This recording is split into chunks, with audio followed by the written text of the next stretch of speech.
भूखा राजा और गरीब किसान की कहानी। एक बार एक राजा भेष बदलकर रात में नगर का भ्रमण कर रहा था। अचानक वर्षा होने लगी। उसने एक मकान का दरवाजा खटखटाया। अंदर जाकर राजा ने गृहस्वामी से कहा, मैं कई दिनों से भूखा हूँ। भूख के मारे मेरे प्राण निकल रहे हैं। जो कुछ हो मुझे तुरंत खाने को दे दो। गृहस्वामी स्वयं अपनी पत्नी व बच्चों सहित 3 दिन से भूखा था। घर में अन्न का एक दाना तक न था। वह बड़े धर्म संकट में पड़ गया। उसे समझ नहीं आ रहा था कि वह अपने भूखे अतिथि को कहाँ से भोजन कराए। तभी उसके मन में एक विचार आया। वह घर से बाहर निकला और घर के सामने एक दुकान से 2 मुट्ठी चावल चुरा लाया।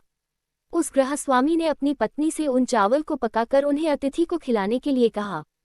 अगले दिन दुकानदार ने राजा से पड़ोसी की शिकायत की और कहा कि उसने दुकान से चावल चुराए हैं।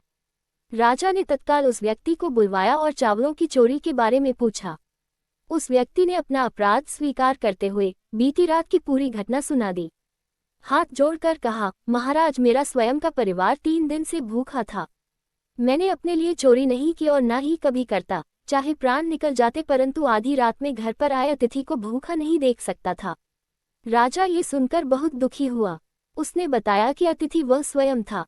फिर उसने उस दुकानदार को बुलवाया और पूछा कि क्या उसने अपनी दुकान से पड़ोसी को रात में चावल चुराते हुए देखा था। दुकानदार के हाँ कहने पर राजा ने कहा, इस घटना के लिए प्रथम दोषी मैं स्वयं हूँ। दूसरा दोषी दुकानदार है, जिसने रात में पड़ोसी को चावल चुराते देख लिया, परंतु 3 दिन तक पड़ोसी को परिवार सहित भूखा रहते नहीं देखा। इसने अपना पड़ोस धर्म नहीं निभाया। राजा ने उस दुकानदार को जाने के लिए कहा और उस गृहस्वामी अतिथि निष्ठा भाव से प्रसन्न होकर 1000 सोने की असरपियाँ उसे इनाम में दी।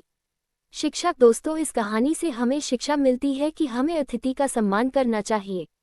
और देखा जाए तो हमारे ग्रंथों में लिखा है कि अतिथि परमो धर्म, मतलब कि अतिथि का सत्कार हमारा परम धर्म है।